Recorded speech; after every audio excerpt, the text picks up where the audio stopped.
Shalom semuanya, Happy Chinese New Year dan Happy Valentine. Nah, C, sekarang kita mau ngapain?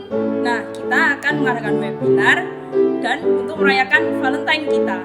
Wah, kayaknya seru nih. Iya dong, mari kita ikuti bersama. Ya, ayo kita nyanyi dulu yuk. Ya. Kasih Allah tak berkesudahan, selalu baru setiap hari. Rahmatnya pun tak pernah berakhir seumur hidupku.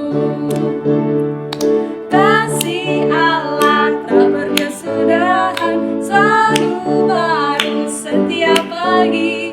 Rahmatnya pun tak pernah berakhir seumur hidupku. Dengan sukacita ku kan menari, dengan sorak-sorai memuji, ku naikkan pujian haleluya, nyanyi bagi Dia Sang Raja, nyanyi bagi Dia Sang Raja.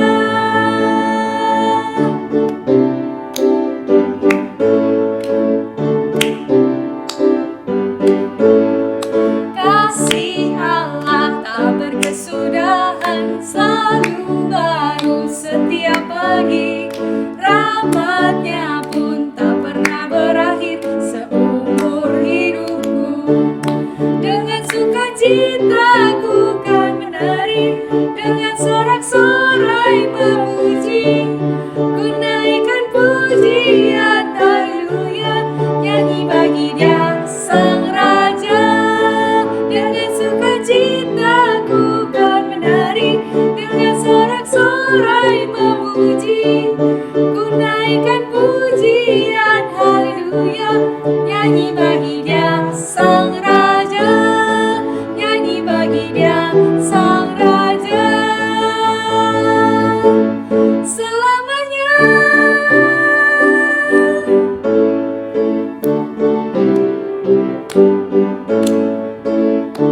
Yeay. Sebelum mulai webinar kita, mari kita berdoa.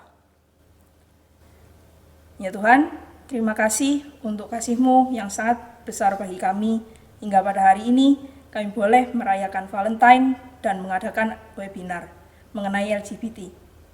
Ya Bapa, sertailah acara ini supaya diskusi dan pembahasan yang kami lakukan semuanya boleh berkenan kepadamu. Dalam nama Tuhan Yesus kami berdoa. Amin. Nah, sekarang kita akan mendengarkan firman Tuhan yang akan disampaikan oleh Bu Ailin Mamahit mengenai topik hangat yang sering dibicarakan, yaitu mengenai LGBT. Kiranya dari firman ini kita bisa mengenal LGBT dengan benar dan kita bisa memberikan respon yang tepat bagi kaum-kaum LGBT.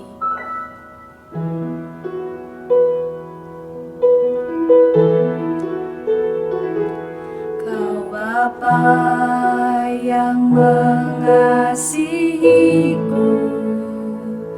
kuasa-Mu memulihkanku,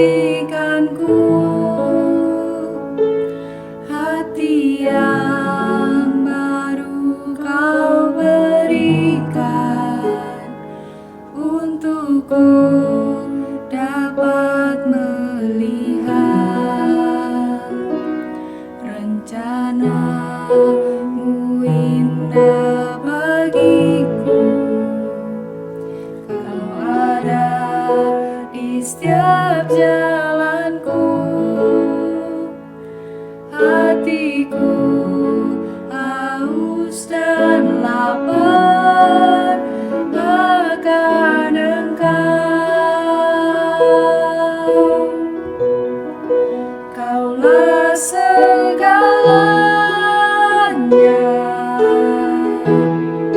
di dalam hidupku. Kerajaan-Mu,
Selamat sore pemuda remaja di GKA Immanuel, juga Bapak Ibu Saudara sekalian. Pada sore ini kita akan membahas satu tema yang tidak mudah untuk dibicarakan, ya. Ada banyak kebingungan, ada banyak hal yang mungkin kita tidak pahami. Namun kiranya pada sore ini Tuhan berbicara kepada kita semua tentang topik ini. Topik kita adalah LGBT dan menyatakan kasih. Sebelumnya saya share screen terlebih dahulu. Oke.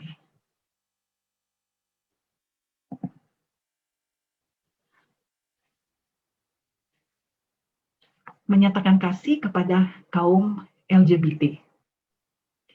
LGBT ini adalah istilah yang merupakan akronim atau singkatan dari lesbian, gay, bisexual, dan transgender.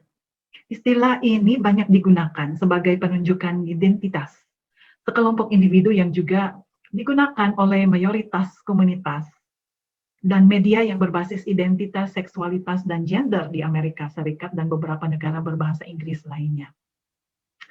Namun, tidak semua kelompok setuju dengan akronim ini.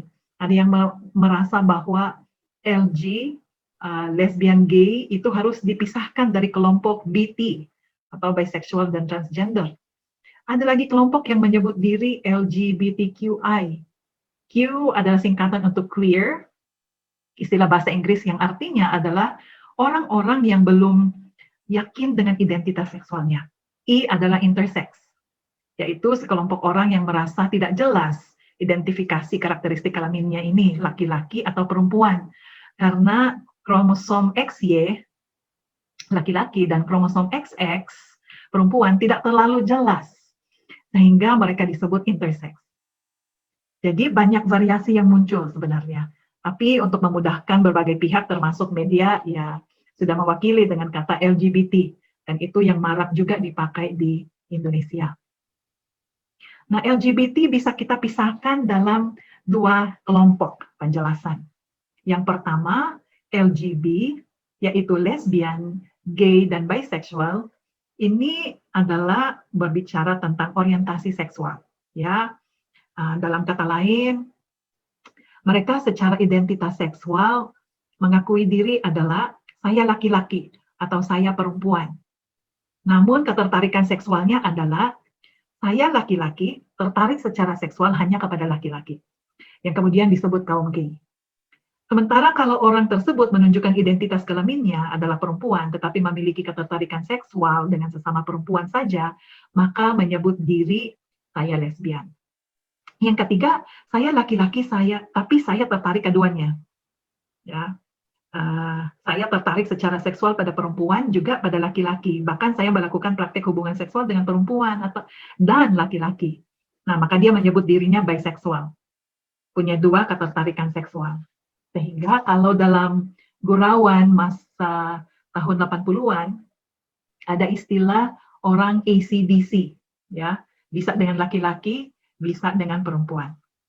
Nah, sementara T ini atau transgender berbicara hal lain. Transgender ini berbicara tentang identitas seksual. Kalau LGB berbicara tentang ketertarikan atau orientasi seksual. T berbicara tentang identitas seksual. Hanya ada dua identitas seksual kan ya yang umumnya diakui, yaitu laki-laki dan perempuan. Kaum transgender ini ingin ada pilihan yang ketiga, yaitu huruf T. Saya T. Apa itu? Transgender. Jadi mereka menyatakan saya ini laki-laki, tapi dalam jiwa saya seorang perempuan. Jadi saya seorang perempuan yang terperangkap dalam tubuh laki-laki. Ya, seperti itu kira-kira pengakuan mereka. Ini adalah transgender. Sehingga muncullah waria atau pria yang kewanita-wanitaan. Atau sebaliknya dia merasa aku ini laki-laki tapi terperangkap dalam tubuh perempuan. Jadi secara fisik dia perempuan, tapi dia tidak mau diakui sebagai perempuan. Dia akan potong rambut pendek, penampilannya gaya laki-laki. Nah, aku ini transgender, bukan perempuan. Sekalipun kamu lihat aku sebagai perempuan. Okay. Nah, kita perlu bedakan antara identitas seksual dan orientasi seksual terlebih dahulu. Ya. Kalau orientasi seksual, ini adalah pola ketertarikan seksual, romantis atau emosional kepada orang-orang dari lawan jenis, jenis kelamin yang sama, atau untuk kedua jenis kelamin. Ya. Nah, sedangkan identitas seksual ini adalah bagaimana seorang berpikir mengenai dirinya, berkaitan dengan siapa ia tertarik secara romantis, secara seksual, atau emosional. Ya, itu adalah perbedaan dari orientasi seksual dan identitas seksual. Berbicara tentang penyebab, ada beberapa yang dianggap sebagai penyebab. Walaupun tidak ada kesepakatan di antara para ilmuwan tentang mengapa seorang mengembangkan identitas atau orientasi seksual tertentu. Banyak pihak yang mengemukakan secara ilmiah apa yang menyebabkan seorang menjadi homoseksual, yaitu para dokter, para psikiater, psikolog, pekerja sosial, maupun para teolog. Jadi penyebab homoseksualitas sebenarnya belum bisa dipahami secara jelas menurut para ilmuwan, ya, menurut literatur. Saat ini pada dasarnya teori-teori penyebab bisa masuk ke dalam dua kategori, ya. Teori yang mengarah ke nature, yaitu variabel-variabel biologis atau natur, dan yang kedua adalah teori-teori yang mengarah pada nurture, yaitu pengasuhan dari lingkungan dan pengalaman. Nah, saya akan bahas faktor-faktor ini ya. Yang pertama adalah faktor biologis. Para pendukung LGBT ini menyatakan kalau penelitian ilmiah memberi petunjuk bahwa orientasi atau naluri homoseksual pria erat kaitannya dengan berbagai faktor biologis, seperti faktor genetik, kemungkinan besar pada segmen kromosom X yang diturunkan pihak ibu. Selain itu, menurut mereka, bagian hipotalamus di otak ya, para pria homoseksual berbeda secara struktural dari pria heteroseksual. Itulah mengapa mereka ada kecenderungan seperti itu, karena ada di struktur otak. Orientasi homoseksual pada wanita besar kemungkinannya menurut mereka dipengaruhi oleh hormon androgen yang berlebihan terhadap otak janin selama dalam kandungan pada perempuan. Ya. Hormon androgen ini kita tahu ini adalah hormon pria. Karena itu mereka menyatakan bahwa homoseksual itu merupakan bawaan dari lahir. Dengan menyatakan kalau homoseksual merupakan bawaan sejak lahir, para aktivis homoseksual mengklaim bahwa homoseksualitas bukanlah pilihan orientasi seksual seperti yang sering dituduhkan kepada mereka. Dan karena faktor penyebabnya adalah biologis, maka itu tidak dapat diubah. Dengan demikian, homoseks seharusnya dipandang sebagai perilaku yang natural dan wajar. Nah, alasan inilah yang memang seringkali mereka gunakan untuk mempropagandakan homoseks. Namun berbagai hasil penelitian menangkal klaim biologis ini. Saya tidak akan jelaskan lebih detail faktor ini karena saya adalah salah satu yang tidak menerima klaim ini. Saya memang lebih menganut atau ya lebih percaya pada faktor yang kedua ini Bapak Ibu, Saudara sekalian, yaitu faktor lingkungan dan pengalaman. Nah, terkandung di dalam faktor lingkungan dan pengalaman ini adalah yang pertama dan yang terutama adalah hubungan orang tua anak. Ya, bagaimana anak itu dibesarkan atau diasuh di dalam keluarga. Pertama adalah karena anak tidak mendapat cinta yang utuh dari orang tua kandungnya, khusus di masa 0 sampai 12 tahun di tahap perkembangannya. Ya, mengapa cinta yang utuh dari orang tua kandung sangat penting didapatkan anak pada masa ini? Karena masa 0 sampai 12 tahun itu merupakan tahap perkembangan identitas seksual yang dijelaskan sebagai berikut. Penjelasan ini saya ambil dari penjelasan Evangelis Hindunata yang mengemukakan seperti ini. 0 sampai 2 tahun, ini adalah tahap keberadaan diri. Keberadaan ibu secara konsisten membentuk kelekatan pada anak. Anak akan merasa dicintai, dilindungi, eksis, ya, bahwa dia itu ada dan dikasihi. Nah, ini akan membentuk rasa aman tingkat dasar pada anak. Kalau di tahap keberadaan diri ini, kelekatan dengan ibu, ya, figur ibu itu berjalan dengan baik, ini akan membentuk rasa aman yang mendasar pada anak. Sedangkan tahun 2 sampai 4 tahun ya, tahap kemandirian disebutnya. Anak diteguhkan oleh ayah untuk berani dan aman sehingga anak merasa aman dengan ayah dan lingkungan sekitar. Jadi bisa lepas dari pelukan ibunya, dan ini akan membuat anak merasa aman di paling dasar juga. Jadi 0 sampai 2 tahun itu dia melekat pada ibu, sedangkan 2 sampai 4 tahun dia akan melekat pada figur ayah. Nah, pada 4 sampai 6 tahun, ini adalah tahap terbentuknya identitas seksual lewat interaksi dengan orang tua sejenis. Anak laki-laki dengan ayah, anak perempuan dengan ibunya. Sangat disayangkan bila ayah tidak hadir pada usia balita ini. Yang seringkali hadir adalah ibu atau figur ibu saja. Nah, di sini saja kalau ayah tidak hadir, akan terjadi masalah dalam pembentukan identitas seksual. Usia 6 sampai 12 tahun ini adalah tahap ikatan teman sebaya yang sejenis. Peran ayah dan ibu penting dijabarkan dalam relasi dengan teman sebayanya. Ya, bila 3 tahap sebelumnya bisa dilewati dengan baik, maka tahap ini akan terjadi secara alamiah. Tahap 6 sampai 12 tahun ini ya. Apa yang sudah dia pelajari, dia imitasi, dia ikuti, dia tiru dari keseharian bergaul dengan ayah bagi anak laki-laki dan dengan ibu bagi anak perempuan. Nah, dia itu implementasikan di dalam relasi sebayanya. Bagaimana sesama laki-laki berbeda pendapat, bekerja sama, bersahabat, bagaimana menyelesaikan konflik sebagai laki-laki.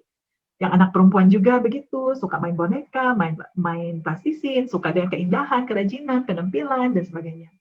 Nah, jadi apa yang dia pelajari di tahap-tahap sebelumnya akan dia aplikasikan pada tahap 6-12 tahun ketika dia bergaul dengan teman-teman sebayanya. Maka pada masa 0-12 tahun ini, kehadiran ayah dan ibu memang betul-betul sangat dibutuhkan supaya menjadi model buat anak mereka. Ya, supaya wanita menjadi wanita, pria menjadi pria. Dan pada masa remaja, anak perlu peneguhan dari orang tua, lawan jenis.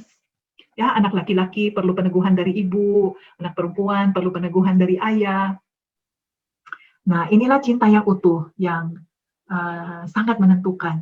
Karena orang tua sudah mengajari ini yang benar ya nak ya, yang ini yang keliru gitu ya, nggak boleh ini, yang ini yang boleh gitu. Edukasi seks atau pendidikan seks juga termasuk di dalam bagian cinta yang utuh dari orang tua kandungnya. Ya, nah ada beberapa studi ya yang mendukung posisi pengasuhan dini ya, dilakukan oleh Irving Bieber dan rekan-rekannya. Perbandingan 106 laki-laki homoseksual dengan 100 laki-laki heteroseksual menunjukkan bahwa ibu-ibu dari kelompok pertama memiliki hubungan yang dekat dengan anak-anak mereka, tapi secara kurang sehat.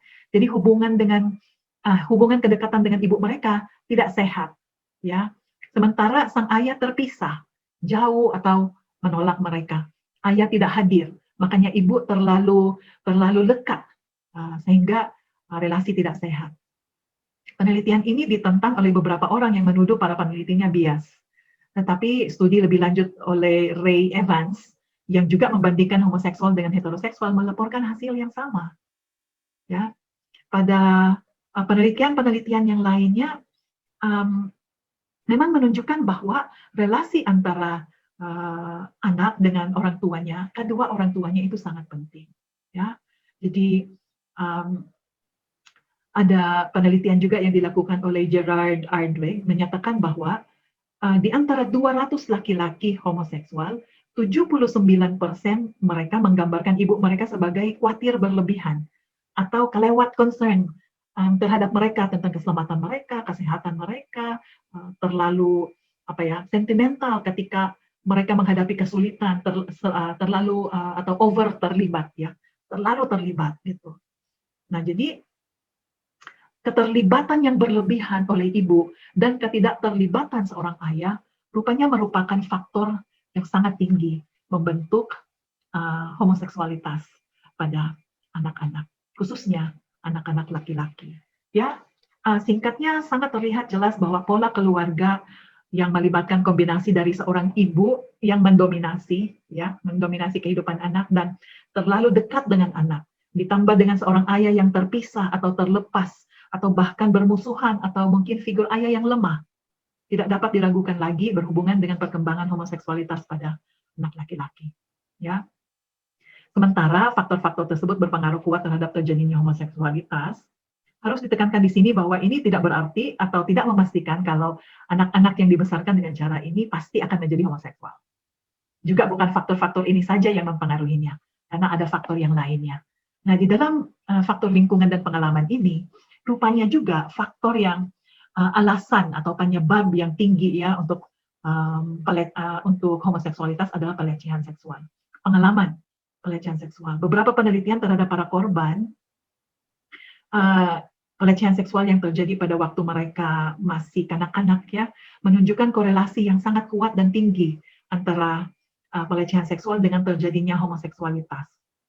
Sebuah survei nasional besar ya terhadap hampir 35.000 orang Amerika ya, menunjukkan bahwa lebih dari 3 kali lipat pria maupun wanita yang mengalami pelecehan seksual ketika anak-anak menjadi homoseksual dibandingkan dengan heteroseksual. Banyak orang gay, lesbian, dan biseksual yang menderita trauma emosional karena pelecehan seks waktu masa kecil mereka, dan selanjutnya karena distimulasi oleh rangsangan erotis yang tidak semestinya pada masa remaja mereka. Nah, dalam banyak kasus, sesuatu yang traumatik yang terjadi dalam kehidupan seorang dapat menciptakan konflik identitas gender. Dan pada akhirnya mengakibatkan penyimpangan emosional yang dapat menjurus pada homoseksualitas. Faktor yang ketiga adalah berbagai faktor sebenarnya. Ada beberapa faktor lain. Clyde Naramore menyebutkan bahwa umumnya homoseksualitas merupakan hasil perkembangan kepribadian yang tidak normal. Ia menyebut adanya beberapa kondisi yang mungkin menyebabkan homoseksualitas. Yang pertama itu gangguan hormonal, ya. Faktor genetika, dia juga mengakui itu. Nah, yang ketiga ini, Clyde Naramore mengatakan ibu yang dominan, ayah yang lemah. Yang kelima, orang tua yang kejam. Keenam, pernikahan orang tua yang tidak bahagia. Yang ketujuh, dimanjakan oleh orang tua sesama jenis. Yang kedelapan, pendidikan seks yang keliru. Nah, kalau tim Lahai menemukan komponen-komponen ini ya hadir dalam pengembangan kecenderungan terhadap homoseksualitas. Nah, kita perlu ingat bahwa komponen-komponen yang tercantum ini tidak dengan otomatis atau dengan sendirinya menyebabkan seorang untuk menjadi homoseksual ya. Tapi mereka dapat berkontribusi memang pada pengembangan predisposisi menuju homoseksualitas. Ya. Nah, komponen-komponen dalam kepribadian ini adalah ini nih. Pada diri anaknya, temperamen yang cenderung melankolis. Tapi ingat, tidak semua orang yang bertemperamen melankolis menjadi homoseksual, bukan. Jangan keliru ya. Kemudian yang kedua, hubungan dengan orang tua yang tidak memadai, yang kurang.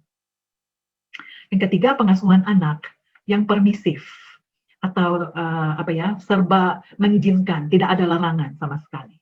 Yang keempat, ketidaknyamanan terhadap identitas seksualnya. Dan yang kelima, trauma seksual pada masa kanak-kanak. Yang keenam, terlalu dini memiliki minat terhadap seks, entah karena memang terekspos pada pornografi sejak dini atau hal-hal lainnya. Dan yang ketujuh, sering masturbasi dan berfantasi tentang seks saat remaja. Dan yang kedelapan, pengaruh masa kecil dan tekanan teman. Jadi mungkin ada teman-teman yang mungkin kurang tepat, begitu ya, yang mempengaruhi dia. Nah, jadi sekali lagi komponen-komponen ini memang dapat berkontribusi ya, tetapi bukan berarti ketika ini dialami atau ada mereka otomatis menjadi homoseksual, bukannya. Jadi hanya sebagai faktor-faktor pendukung ya, atau berkontribusi. Nah, apa yang dikatakan Alkitab mengenai isu ini, Bapak Ibu? Saya akan sebutkan beberapa ayat yang jelas-jelas memang menantang ya LGBT ini. Okay.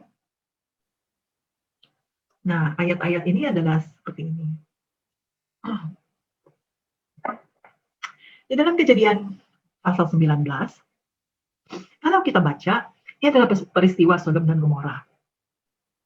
Kalau kita baca ayat 5, di sana dengan jelas dikatakan bahwa penduduk-penduduk kota Sodom adalah pelaku sodomi. Lelaki yang memasukkan penis ke anus laki-laki. Maka dari kata Sodom, muncul kata sodomi. Dan tindakan seksual yang seperti itu. Mereka ingin menyodomi malaikat-malaikat yang menyamar menjadi manusia untuk menjemput Lot dan keluarganya.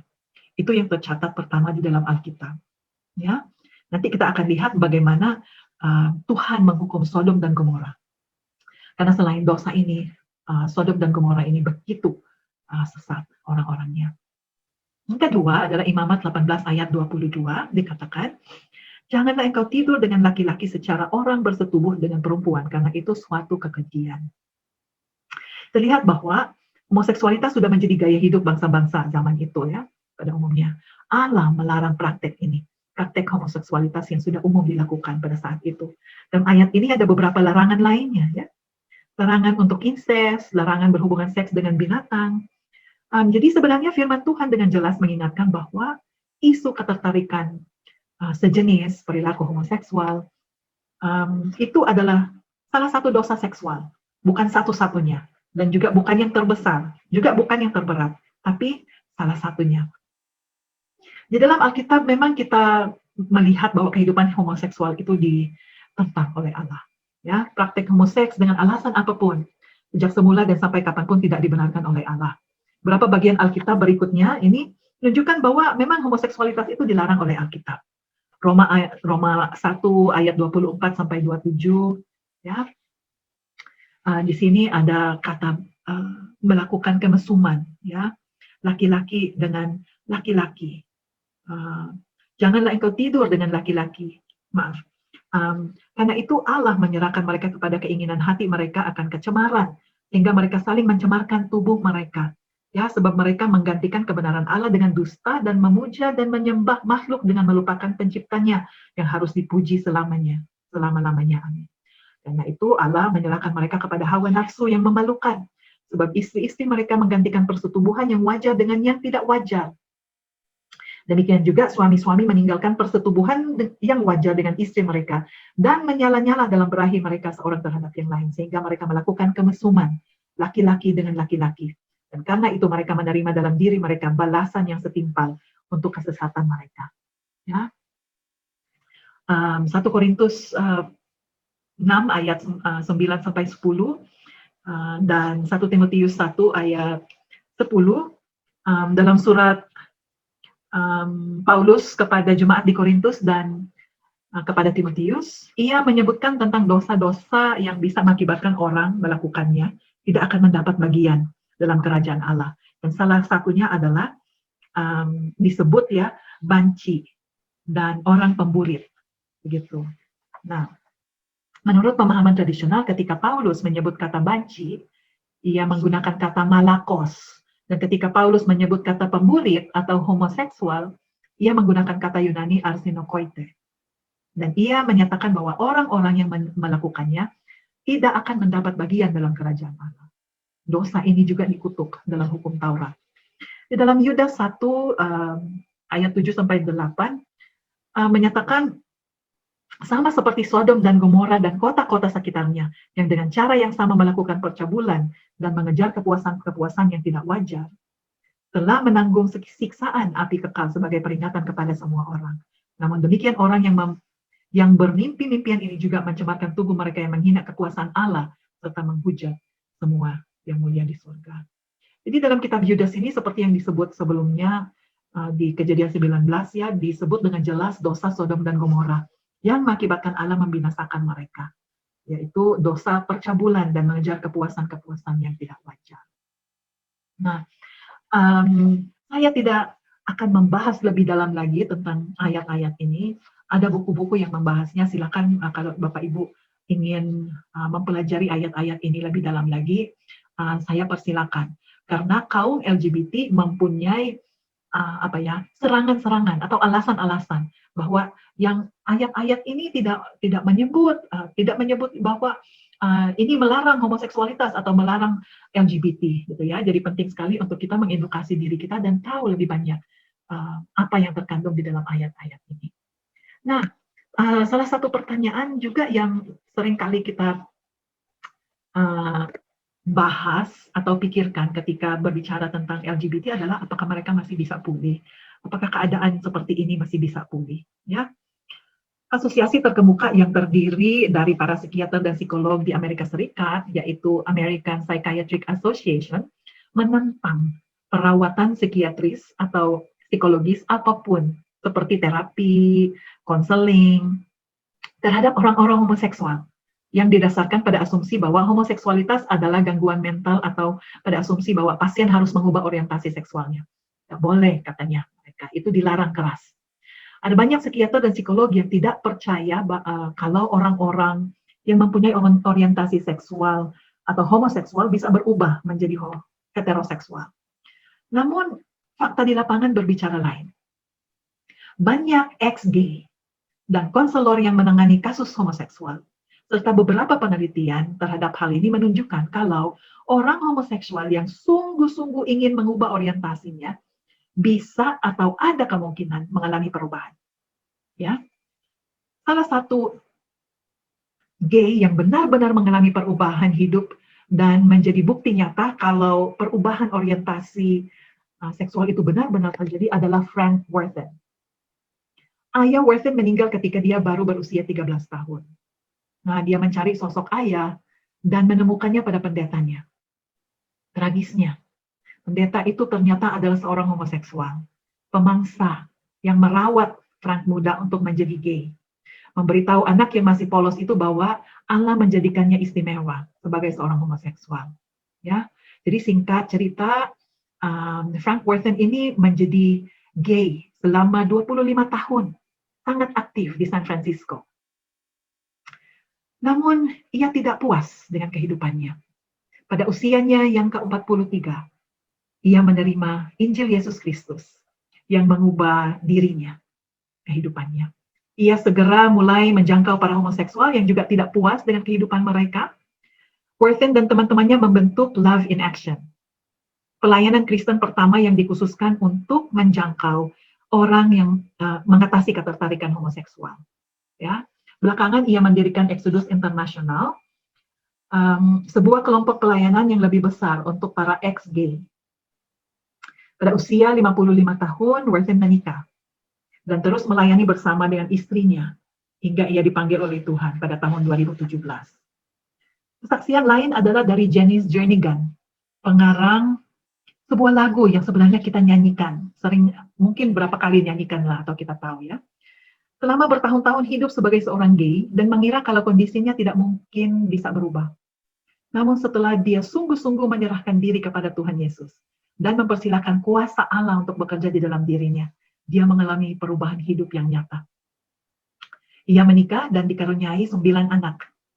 Dan Jernigan ini dikenal di kalangan orang Kristen melalui lagu-lagu yang dia gubah. Salah satunya yang terkenal adalah ini, You Are My All in All. Mungkin teman-teman tahu lagu ini ya. Syair dari You Are My All in All menceritakan perjumpaannya dengan Kristus yang begitu berharga dan bagaimana dia senantiasa menopang ketika Jernigan ini menjadi lemah dan mengangkatnya kembali ketika ia jatuh. You are my strength when I am weak. You are the treasure that I seek. You are my all in all.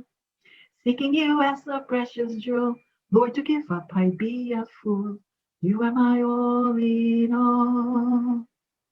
Taking my sin, my cross, my shame. Rising again, I bless your name. You are my all in all. When I fall down, you pick me up. When I am dry, you fill my cup. You are my all in all. Ini lagu yang indah sekali ya, yang digubah oleh seorang yang memang mengalami berkali-kali dia jatuh, tapi setiap kali dia jatuh, Tuhan mengangkat dia, menopang dia. Ya. Di samping Frank Worthen dan Dennis Jernigan ini masih banyak lagi kesaksian orang-orang yang dulunya homoseksual, tapi diubah oleh kuasa kasih Tuhan. Ketika mereka sungguh-sungguh ingin diubahkan. Jadi apakah ada harapan? Tentu ada harapan. Hanya di dalam Tuhan harapannya. Ya. Jadi kita itu sebagai anak-anak Tuhan harus berpikir tentang bagaimanakah kita itu menjangkau mereka, bagaimanakah kita menyatakan kasih kepada mereka. Dan ini adalah bagian akhir dari materi kita pada sore ini. Ya, bagaimanakah sikap yang seharusnya terhadap mereka, sehingga kita bisa menjadi alat yang efektif di tangan Tuhan untuk menjangkau dan melayani mereka. Nah, untuk mengerti mereka, Mark Yarhouse mengusulkan pendekatan 3 tingkat ya, dalam memahami dan menolong orang-orang yang memiliki ketertarikan seksual. Yang tingkatan yang pertama adalah SSA atau same sex attraction atau ketertarikan seksual terhadap sesama jenis. Ini merupakan kelompok terbesar dan yang paling tertutup memang, ya. Mereka menyembunyikan ketertarikan seksual mereka terhadap sesama jenis. Banyak dari mereka yang di kemudian hari tidak lagi memiliki kecenderungan ini. Ketika mereka makin dewasa dan semakin memahami identitas seksual mereka. Mungkin kita ada teman-teman yang bergumul dengan same-sex attraction ini. Tidak kelihatan, tidak ada gejala-gejala apa, misalnya melambai atau bagaimana, tidak begitu kelihatan. Karena mereka diam saja dan tidak ingin diketahui. Ya. Nah, tingkatan yang kedua adalah homosexual orientation. Nah, ini mereka adalah setelah berapa lama masih tetap memiliki ketertarikan seksual terhadap sesama jenis. Mereka tahu kalau mereka mendapatkan kepuasan seksual dengan sesama jenis. Tapi banyak dari mereka yang menyembunyikan hal tersebut dan tidak pernah melakukan hubungan homoseks. Ya. Ini walaupun mereka ada ketertarikan, tetapi mereka berusaha untuk menahan dan menyembunyikan dan tidak bertindak. Nah, mereka ini menunjukkan kalau orientasi homoseksual tidak harus diwujudkan dengan melakukan hubungan homoseksual. Ya. Nah, tingkatan yang ketiga adalah gay identity, mempunyai identitas gay, atau mereka yang mengidentifikasikan dirinya sebagai gay. Mereka secara terbuka menyatakan saya seorang gay. Mereka menjalani kehidupannya sebagai seorang gay atau lesbian dan menganggap homoseksual sebagai identitas seksualnya. Nah, pemahaman ini penting agar kita tidak salah dalam melihat dan menilai keberadaan orang-orang yang homoseksual. Orang-orang yang memiliki SSA tidak sama dengan mereka yang mempraktekkan homoseksual. SSA bukan suatu dosa, sehingga keliru kalau gereja menolak kehadiran dan pelayanan kepada mereka. Ketertarikan terhadap sesama jenis merupakan suatu godaan atau pencobaan yang akan menjadi dosa jika yang bersangkutan benar-benar melakukannya. Kita semua baik heteroseksual maupun homoseksual menghadapi godaan-godaan tertentu, betul? Tapi jika kita menang, kita tidak berdosa. Jadi orang-orang yang memiliki SSA harus dibedakan dengan orang yang memang sudah mempraktikkan homoseks. Ya, bahkan mereka yang di kategori kedua ini, homosexual orientation, perlu dibimbing untuk mengenal Kristus dan didukung agar mereka mengalami pertobatan yang sungguh-sungguh, yang seringkali menjadi tantangan bagi gereja, khususnya di Amerika, yaitu menghadapi kelompok yang ketiga yang ingin menjadi anggota gereja. Mereka biasanya telah punya keyakinan yang kuat kalau apa yang mereka lakukan, hidup sebagai gay atau hidup bersama dengan pasangan gay-nya itu baik dan benar di hadapan Allah. Sehingga sangat sulit untuk menerima bimbingan. Nah, tak jarang mereka juga sudah mempunyai agenda untuk mempromosikan gay teologi mereka. Ya, nah dalam menghadapi situasi seperti ini, para pemimpin gereja harus bertindak tegas untuk melindungi jemaat dari bahaya kesesatan dan pengaruh yang negatif dari mereka. Nah, tingkatan ini dan juga selanjutnya yang saya akan bahas berasal dari buku Pendeta Benjamin Utomo. Ya, oke. Jadi bagaimanakah kita menyatakan kasih kepada mereka? Ini yang Pak Ben Utomo katakannya. Yang pertama, jangan menghina, membenci, apalagi mengutuki orang homoseksual. Ya, Tuhan Yesus mengatakan kepada murid-muridnya dalam Matius 7 ayat 1 dan 2, jangan kamu menghakimi supaya kamu tidak dihakimi. Karena dengan penghakiman yang kamu pakai untuk menghakimi, kamu akan dihakimi dan ukuran yang kamu pakai untuk mengukur akan diukurkan kepadamu. Jadi jangan ragu untuk menyatakan kalau homoseksual itu bukan sesuatu yang wajar dan praktek homoseks itu dosa. Namun dalam menyampaikannya kepada kaum homoseksual, Tuhan melarang kita untuk memandang mereka dengan sikap angkuh atau merendahkan mereka, seolah-olah kita lebih suci dan lebih baik dari mereka. Jadi meskipun kita tidak setuju dengan apa yang orang-orang homoseksual lakukan, kita harus menyatakannya dengan sikap yang benar, yaitu dengan sikap rendah hati dan penuh kasih. Ya, nyatakan kebenaran dan tunjukkanlah kasih kepada mereka. Kita tidak boleh membenci mereka. Ya, Tuhan ingin kita untuk memberitakan kasih-Nya, pengorbanannya di kayu salib untuk menebus dosa manusia kepada mereka. Menghina atau membenci dan mengutuki mereka justru semakin melukai mereka dan menjauhkan mereka dari kasih dan anugerah Tuhan. Yang kedua adalah jangan hanya memfokuskan pada dosa homoseksual saja, melainkan pada dosa-dosa yang lain juga. Ya, apa yang kita baca tadi di dalam 1 Korintus 6 ayat 9 sampai 10 menunjukkan kalau homoseksual bukan satu-satunya dosa yang serius. Paulus menempatkan dosa homoseksualitas dengan dosa-dosa yang lain yang dilakukan oleh banyak orang Kristen tanpa menyadarinya. Ya, sini dikatakan, atau tidak tahukah kamu bahwa orang-orang yang tidak adil tidak akan mendapat bagian dalam kerajaan Allah? Janganlah sesat, orang cabul, penyembah berhala, orang berzina, banci, orang pemburit, pencuri, orang kikir, pemabuk, pemfitnah, dan penipu tidak akan mendapat bagian dalam kerajaan Allah. Dosa-dosa tersebut bukan saja dilakukan oleh orang-orang homoseksual, tapi yang heteroseksual juga.